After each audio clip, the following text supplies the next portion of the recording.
Hello, everybody, and welcome to Swampy Comics. I'm Swampy, and today we're going to be giving a little poll preview look at this week's comics for November 19th, 2025. Let's get started right away. We got Absolute Flash number 9 coming out. That's written by Jeff Lemire with art by Nick Robles, colors by Adriano Lucas, and letters by Tom Napolitano. Here we are starting a new story arc where Wally has now grouped up with the rogues that were originally sent out to catch him to do crimes, I guess.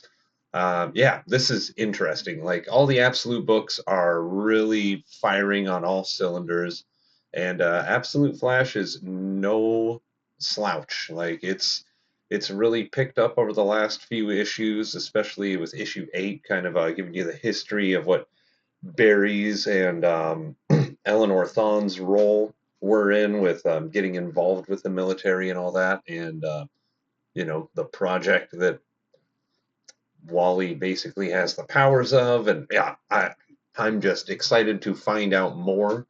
And it looks like they're going to be raiding Fort Fox in this issue, so it should be really interesting to see where Jeff Lemire takes us in this one. I am very, very excited for Absolute Flash number 9.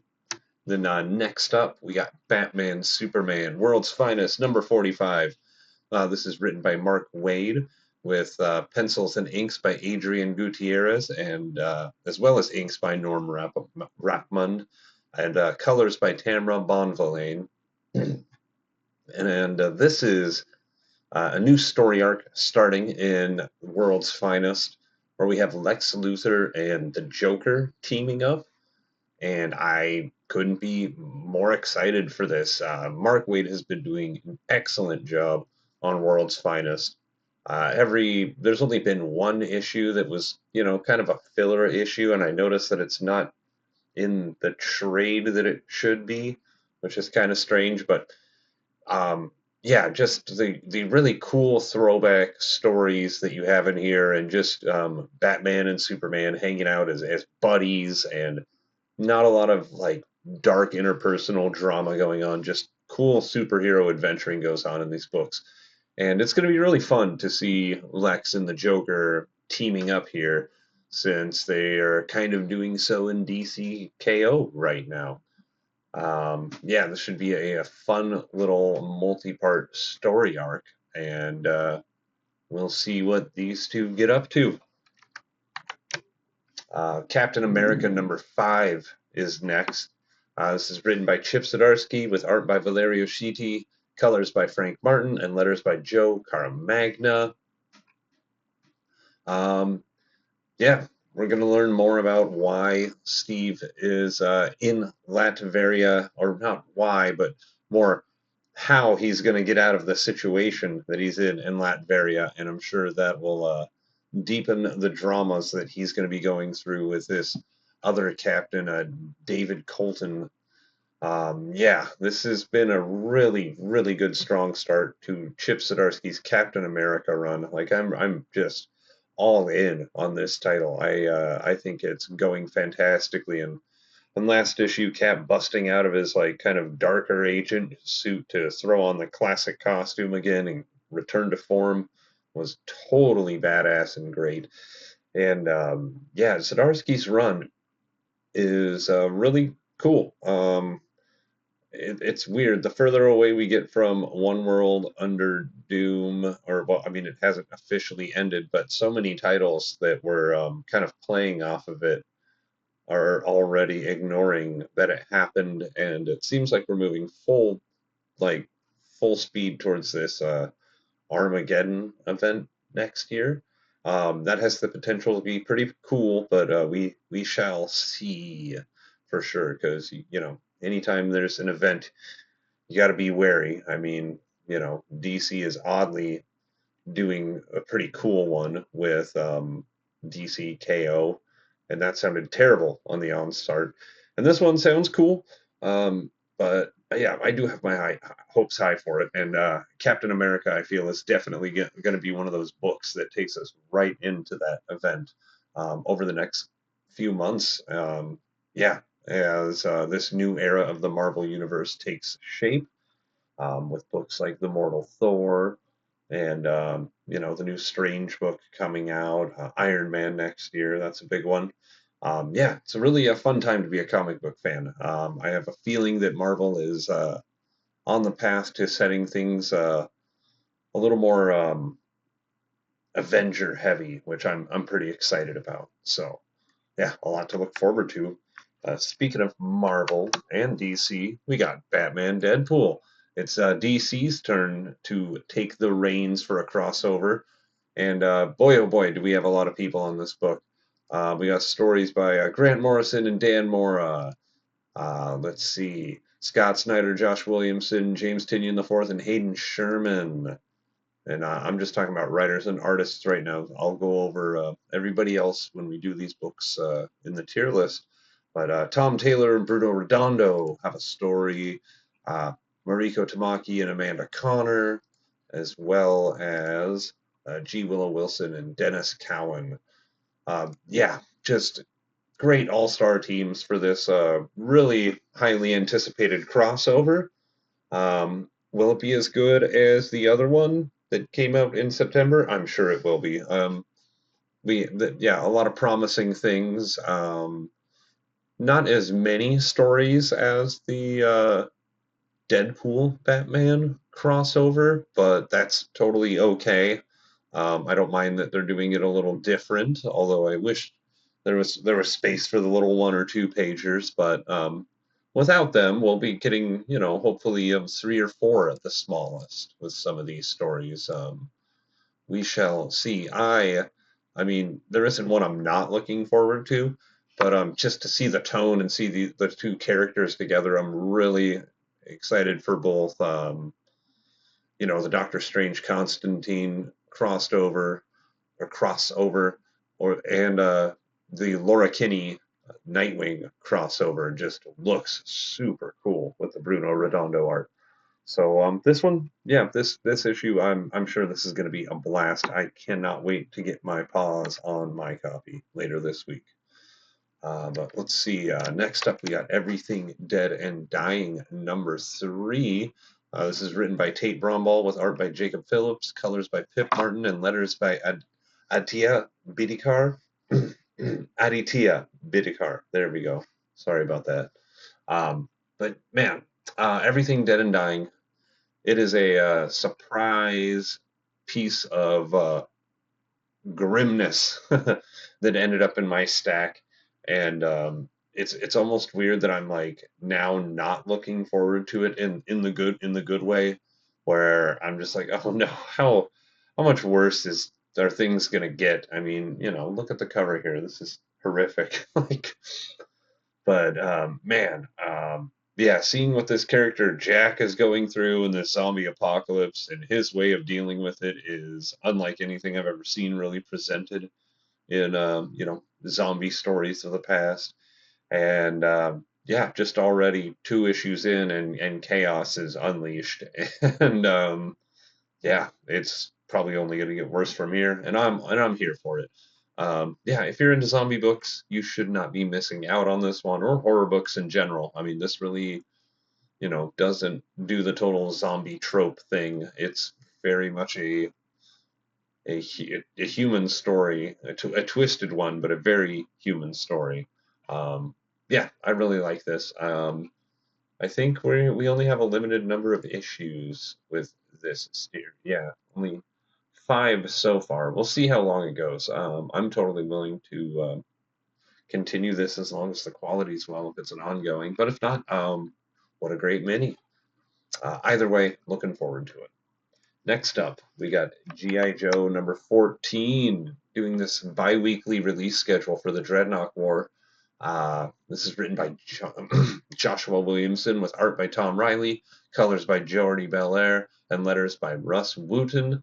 And let's see, we have um, Destro taking over Cobra in the absence of Cobra Commander. Cobra Commander uh, handcuffed to Duke and being chased by the Dreadnoks. This is issue 13 was a great way and time to get into this series. I'm having a total blast. already, and I am so excited to see where we go from here. In the solicit here, it says plus the first appearance of a fan favorite character, and I'm sure I'll recognize them. I was a big Joe fan when I was a kid. Like I grew up on that cartoon and those toys. I mean, yeah, like this is just doing the trick for me in not just the nostalgia way, but just in the fun way. This comic feels like Saturday morning eating cereal, watching cartoons in the best way possible. But like the quality is there though. Like it's not just a toy commercial this time. The quality is really there. And yeah, I'm very very excited to read more. Um, what else can I say but go Joe? Oh yeah, one thing I want to point out is right up here, right? You see like by the image logo and all that. I love that they're putting the heads there, like used to be in old Marvel books. I mean, I love that image is like, well, Marvel's not gonna do it with their heroes and team books. Let's do that. It's a great aesthetic. More companies should. I love that DC's doing that with the little characters on certain books. I hope they adapt that line wide. I think it's a yeah great little piece of aesthetic. Anyway, next up we got the New Gods number 12. What has become one of my favorite series of all time is coming to a little bit of a break, not maybe a total close in this form. Rom V's been pretty vague with it, but I do think we're getting more of our favorites in the future here, my favorites in the future here. But man, an epic close to an absolutely epic storyline. Well, I'm hoping it's an epic close. We will see, but I doubt I'm going to be let down. I haven't been let down by a single issue of this book. But yeah, we have the a prophecy fulfilled. What prophecy is it going to be? Is it going to be you know Orion doing something as High Father? Is it going to be the prophecy of this new god being born? With Kamal and everything, or what he is doing. I mean, Kamal's also about to be thrown into a black hole um, to either like dark side himself or to the absolute universe. I mean, things are getting wild here, and I can't wait to see where it ends up. The art here is totally awesome. I haven't gone over the credits yet. This is by writer Ron V, art by Phil Hester and Evan Cagle, and colors by Francesco Segala. Yeah. Oh boy, New Gods number 12. I can't tell you how excited I am to see where we're at, and I'm probably going to instantly reread this series all in one piece again. Ah, love it. One of the best things I've ever read. Love it, love it, love it, love it, love it. Anyway, enough glazing. Let's see what we got next. Superman Unlimited number 7. This is written by Dan Slott. And, let's see here. The story's by Dan Slott, but this issue is written by Jeremy Adams, with art by Lucas Meyer and colors by Marcello Maiolo and letters by Dave Sharp. Yeah, Terror in Smallville. Um, it looks like John Kent is going to be kind of in the fray here. We're going to be dealing with the Steelworks facility and all the strange experiments that they're going to, be doing with John to help Clark out with his situation in this storyline. And yeah, this just looks like fun Superman adventures like we've been getting from this book this entire time. I was a little down on it a few issues back, but my fears were easily alleviated by the next issue, and this one I'm really, really excited for. I love seeing John Kent enter the fray with, we'll see how much of his baggage he's going to be carrying with him from the Secret Six mini-series and all he went through there, especially coming out of Absolute Power. But I have a feeling like this is going to be a new dawn for John Kent, and yeah, I can't wait to see the son of Soups do some cool stuff with Steel. I mean, come on, Steel rules. But yeah, yeah, yeah. Superman Unlimited. It continues to be good, and hopefully this issue will not disappoint. And last book of the week, we got Titans number 29. This is by writer John Layman with art by Pete Woods. Um, yeah, another DC KO tie-in. The Titans are all spread apart, dealing with different things all across the Earth as they help the denizens of the citizens of Earth evacuate. And at the end of last issue, we had a big reveal of Granny Goodness confronting Starfire here with a bunch of parademons. And yeah, you're going to throw Granny Goodness in as a villain. I am here for it. She's just so silly and scary. I love the character. But yeah, I'm not a Titans reader, so I'm not really into this much more than just for the DCKO of it all. But well, maybe I'll, depending on how all these go, maybe I'll stick with the series after DCKO wraps up. We shall see. But that's this week's comics. Thanks for watching. If you want to leave a comment below, I'd love to hear what you all are excited about, or anything you'd like to comment about what I had to say about these that you might be excited for something. I want to hear it all. I want to hear it all. Give a like and a subscribe if you can, and tune in later this week where we will be putting these comics into the Guy Gardner tier list. So thanks for watching, and until then, keep reading.